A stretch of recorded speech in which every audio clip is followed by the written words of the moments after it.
different perspectives. We already do. We already do. And welcome to the Oracle of Li Noori. This is your girl, Li Noori, coming to you with the come through. This is just a channel of inviting light, thought, food for thought, and elements of discussion pieces that may be important in our spirituality, in our philosophy, in our movement, and in our wellness, okay?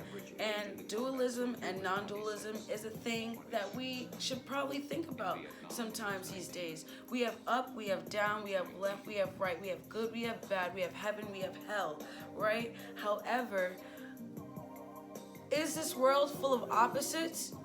Is this world full of opposites if there are so many different perspectives that are not necessarily opposites of each other, but it coincides with one whole vision that we call a reality?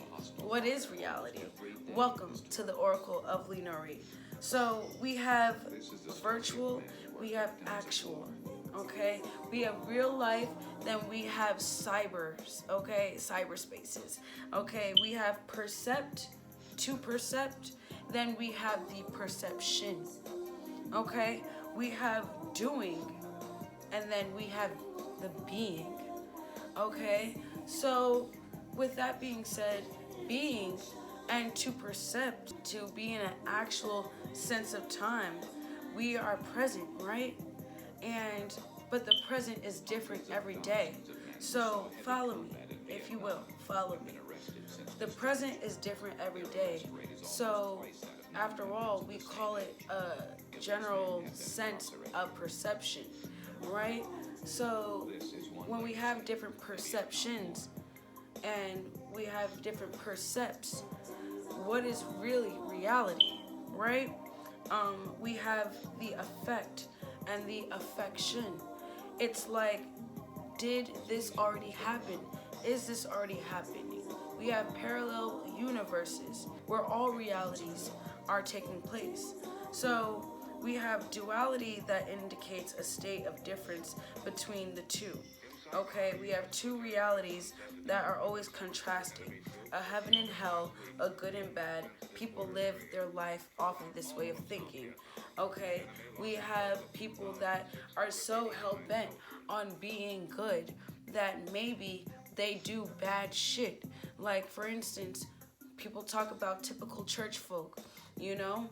The whole purpose of giving love, sharing love, and being an example of a walking God or goddess, you know, an example of purity of the word, right? But we still have gossip at times in different churches, even pedophilia, right? So we focus so much on being good that there is inevitable at times bad. What is good? What is bad? In this case, right? In this case, I feel like this is the reason why people pick and choose, definitely. What do they want to believe, what they stand on, and what they turn a blind eye to, because we have different realities playing out, right? Different realities that may not agree with each other in the actual present space of the percept, but at the same time, we have a lot of this all taking place in the entire perception. So we have to then incorporate non-duality type of thinking within our minds, you know, because we can really stress ourselves out with trying not to go to hell, trying to stay in a heaven, trying to stay up, not ever being down. You know, it's up and stuck from here, right? But if we embrace all aspects of the perception, right? Not just one aspect of happiness. If we embrace even the aspects of sadness and the purpose of it, are we doing ourselves a due diligence of growth? There's the actual, then there's the virtual. There's the percept, then there's the perception, okay? There is the doing, and then there is the being. Somebody said the other day that what you want to be, you already are. So why are you stressing yourself over it? You know, where you want to be, you already are. So why are you stressing yourself over it? Don't get wrapped up in the percept at the time, okay? Stay with me here, all right? There's the whole, and then there's the half. Let's not stay in the half. Let's embrace the whole. In this way, we can embrace our mistakes in life, okay? We are better, we are more easier going. We are more forgiving because we understand the cycles of life. We understand the entire virtual reality in a way. Because I'm saying it's a virtual reality because if we have many perceptions all in one, what is reality? At this point, this is what we call an illusion. So it's safe to say that we are in a virtual reality, but we think that we are having actual moments. Remember about the cycle. Remember about the virtual. It's all an illusion to help us grow in our actual real lights, right? It's like playing a video game and you're getting so good at it, but that video game in real life helped you be more organizing with the mind, like the game Tetris, you know, or Unblock Me. That's one of my favorite apps. Fun Run was one of my favorite games as well because I'm quick. I have to figure out gravity and physics all in a virtual game. All right, so we have non-duality. The state of difference derives from one single infinite reality containing multiple diverse realities. Okay, so we have, like I said, the state of difference derives from one single infinite reality, okay, that contains multiple reality. So with this being said, there's a world where there can be something that's true and two things could be right at the same time, you know, like people are talking so much about the Megan Thee Stallion and Tory case. There's so much things that could be right at the same time, and essentially it can contradict each other, but in a way, in a different perception, it can support one another, right? Let's say a real life example. Two things could be true at the same time. There's great drivers out there, but these great drivers get into accidents, okay? With that percept of I'm a great driver, but there's a perception of these great drivers still get into accidents. These are two realities that coincide with each other, yet in a way contradict each other. Because great drivers aren't really supposed to be getting to a lot of accidents, right? It's usually the ones that are reckless, rough and tough and stuff like that on the road. So, like I said, two things could be true at once. Let's not pay close attention to only just the virtual, okay? We have a pure consciousness where all objects and spirits independently exist, okay? And like I said, this is for the betterment of light, okay? This is for the purpose. And when we say light, there is dark. Where there is light, there is dark, right?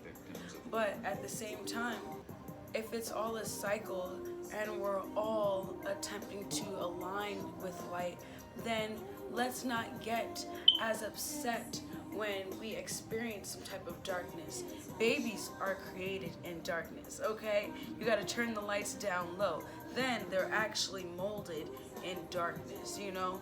I don't think the womb has a light bulb in it, actually. So we actually have to remember that even in a realm of darkness, we can stay light-filled because there's infinite realities to be able to do that. We don't have to keep putting ourselves through misery. And when we even put ourselves through quote-unquote misery, in a way, are we gaining wisdom to align ourselves with more of that light? Because like I said, what is bad, what is good? If we're learning from it all, and the whole perception at once, and the whole virtual reality at once, you know? So we're not in the actual misery. For another example, we have two things can be true at once. Any outie belly buttons. Another example, does a tree make a sound falling if no one is around? Okay? Yes, we know it would have made a sound. But two, technically it didn't because we weren't there to hear it, you know? And then unless we consult with the local beaver by or something of that nature, mina nua, you know. And then another example, we have the Mandela effect. We have people believing that he passed away in the 90s. We have other people believing, no, I remember he passed away in the early 2000s or whatnot. People can be privy to certain information at different times or whatnot. Two things could be true at once, okay? We have yin yang effect, feminine and female effect, feminine and masculine effect, okay? That coincides with chi altogether, a life force energy. But we have two opposing things that exist and that are true, okay? That works within one to as an actual source of matter, right? You know, we have the percept and then the perception, okay? We get wrapped up in duality, good, evil, rich, and the poor. And like I said, to be good, one must understand what it is to be bad, okay? Vice versa. We set out our hearts to be a good in a society standard, in a societal type of standard. Yet we can be treating other people bad. Like, I remember working in New York, and I was like on the 24th floor in this nice, fine dining space, and we had a server. She was amazing with her tables. She was amazing with the people, that her smiles were raved about, okay? But then behind the scenes, she was the nastiest person I've ever come in contact with. And at a certain point, I had to remind her that we were on the 24th floor. You know, we are not on ground level, you know? So, you know, we could take it to the ground level, okay? All that aside, yes, the emotional intelligence is very much needed with people that are flip-floppy like that. We can be so good in society, we're treating people bad. Duality is a thing. Two things could be true at once, but the non-dualism is the point of it all, okay? How are we going to use these moments to supply our innate being of light within darkness surrounding us, you know what I'm saying? For example, in a societal standard, we're trying to treat ourselves good, but instead we're treating ourselves bad. We have people that skin bleach to look good in society's eyes, okay, and appease the eye. However, it's bad for the skin condition. It's bad for the health. It's bad for your mental well-being, spiritual well-being, and all that and then some. So we can be caught up, like I said, in the duality of it all, what we don't want to be, you know, what we will never do. I kept saying things what I would never do. And then turns out life puts me in different experiences where I have to do what I said I would never do.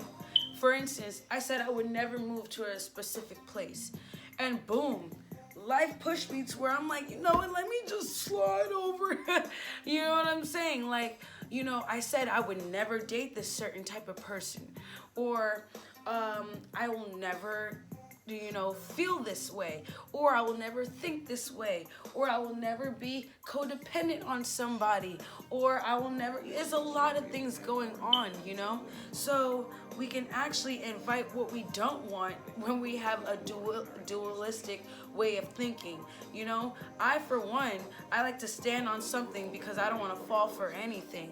However, I know that I can't be so arrogant to the possibilities and the realities, possible realities around me. So I have to always be open-minded. In science, we start off with a hypothesis, right? We start off with a question, and then we end it with a theory. But a theory is always going to leave some type of room for the unknown. Okay, like we have the theory of gravity. We all know gravity exists, but it's still a theory. Nothing is perfect in science, you know? So we set our hearts to be rich. We're admitting our fear of poverty. That is in a mindset of duality. You know, we hate being broke so much that we do certain things to get money and to maintain the money that we have, that in a way we put ourselves on the back burner, and we did ourselves and our family a disservice, or our community a disservice, because we're so hell-bent on not being poor. Example of this, selling your soul. You know, a lot of people talk about selling your soul to the devil in different ways. Basically doing things that you've always had integrity not to do, in a way. People talk about selling your soul a lot in actual jobs, in the industry, music industry, entertainment spaces, and then some, down to working as a fry cook in McDonald's. Like, you can sell your soul in so many types of different ways, because you're stuck in the mindset of duality. Can I get a hello? Okay, anyway, what we fear in the universe will gift it to us, okay?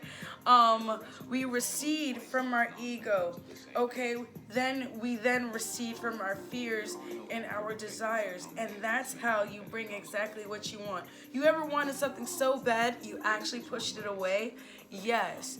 Let's incorporate non-dualistic way of thinking, okay? We introduce an infinite peace in our reality. We are aware of our reality as we create, and we are continue to perceive. We know that this is all an illusion to begin with, and we're not stuck, but because we are aware of the virtual, we're not stuck in the percept in the hate, in the love, or in the whatever it may be, because we understand the whole being and the cycle as a whole. You know, the purpose of that is to, like I said, encourage us to dive deep into our light beings, harness that in a place of darkness. We can then easily trick ourselves in this life with self-injustice if we submit ourselves completely to the idea of dualism. Okay, I will end this video on being naive can actually earn you lashes of lessons. Okay, I hope you found this video useful. I hope I opened your mind just a little bit, and if you can get down with the crown and you feeling the sound, like, share, subscribe to join my tribe, and share because I know you care. And hopefully next video I will see you there. Lovelies, it's all about the food for thought. Deuces. Mwah.